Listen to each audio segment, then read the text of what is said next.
The more time we spend in Switzerland, the more interesting and surprising things I learn about this country. Here are 5 Swiss facts that you might not know about.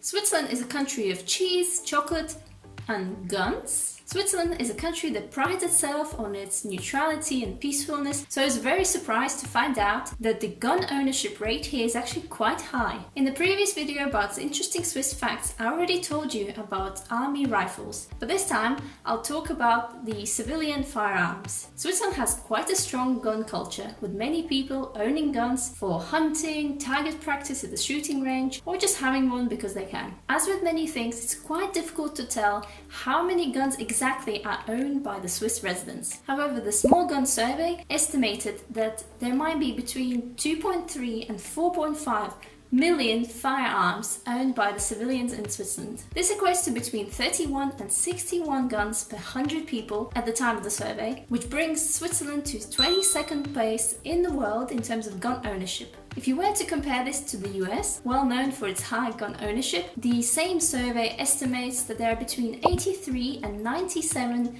firearms per 100 people.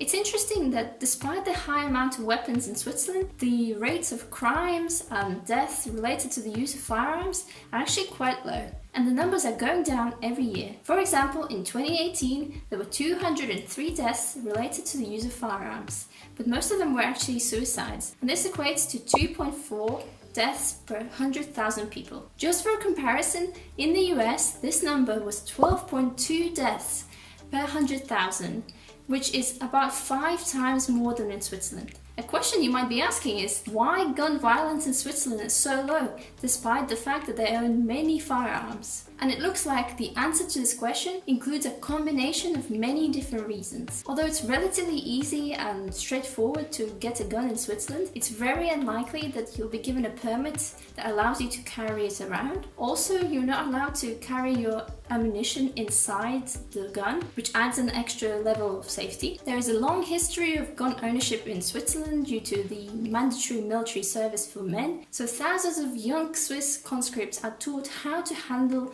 the firearms safely. In addition, gun safety is taught even to children, as many of them participate in target practice, which is quite a popular leisure activity here in Switzerland. Swiss cows wear expensive accessories. If you've ever been to the Swiss countryside, you'll recognize the clattering sound of Swiss cowbells. These bells, or Truchen, not only help to herd the cows, they also hold an important part in the Swiss culture. All cowbells in Swiss dairy industry come from just 6 artisan bell makers. These bells can have ornate designs and intricately decorated straps. They can also come in various different sizes, and many of them are actually passed on from generation to generation, making them even more precious. And according to a Swiss farmer that we once met on a hike, these bells can cost several thousand francs. And she told us that the regular bells that were on her dairy cows, that were just there in the field, cost about 400 to 500 francs each. That makes them quite a lavish accessory, don't you think?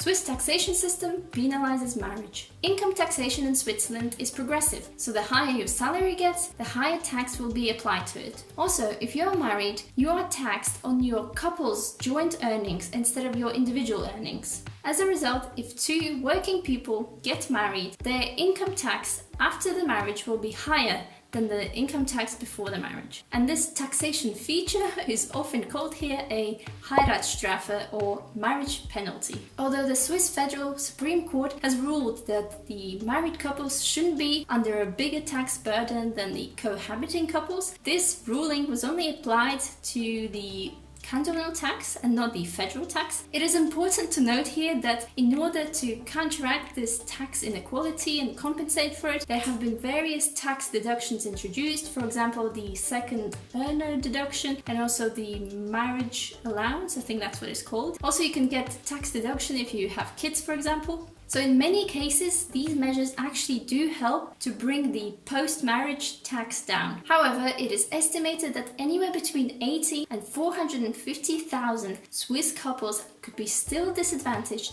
due to this Heiratsstrafe. These numbers are only estimates since the Federal Tax Authority doesn't actually possess the data to confirm the exact numbers. From what I understand, for many years now there have been conversations going on about moving from the joint taxation to individual taxation to stop this marriage tax penalty, and we'll have to wait and see what happens in the future. I'm curious to know, are you affected by this tax marriage penalty? Are you using any tax deductions to counteract that? Please let me know in the comments below.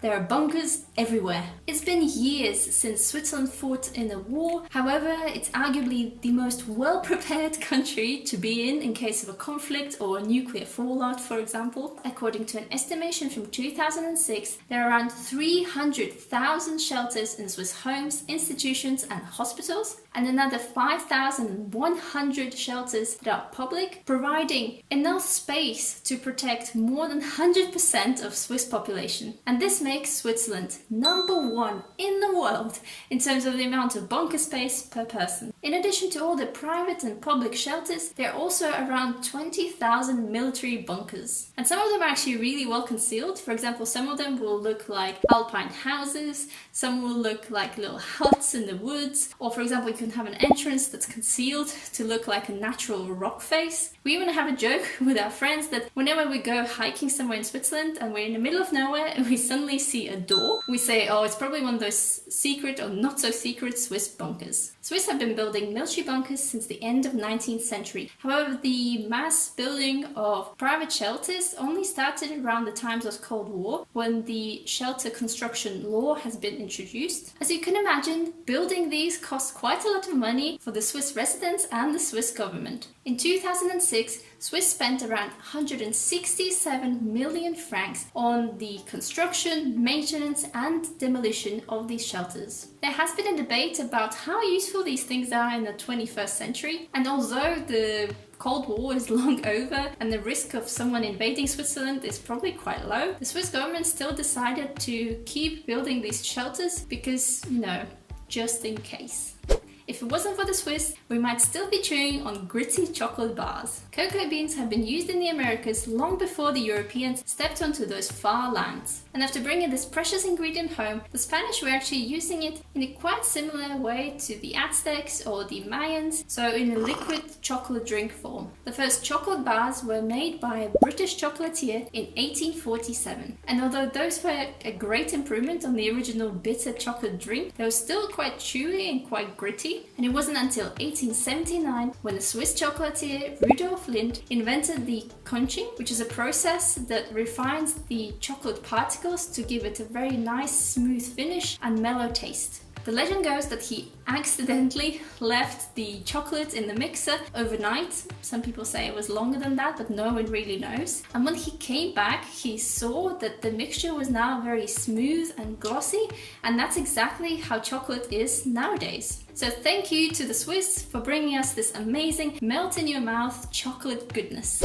These are all the facts I have for you today. Were you surprised by any of them? Did you know some of them already? Let me know in the comments below. Make sure you like this video if you liked it, and see you in the next video next week. Bye!